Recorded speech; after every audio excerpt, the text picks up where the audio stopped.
именем главы республики по имени Вячеслава Михайловича Гайзера станет концерт народного артиста России Льва Лещенко.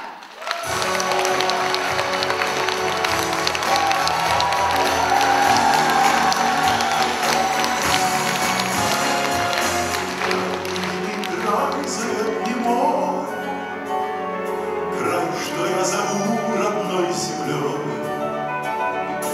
лишь в твои просторы возвращаясь, я знаю, что вернулся я домой.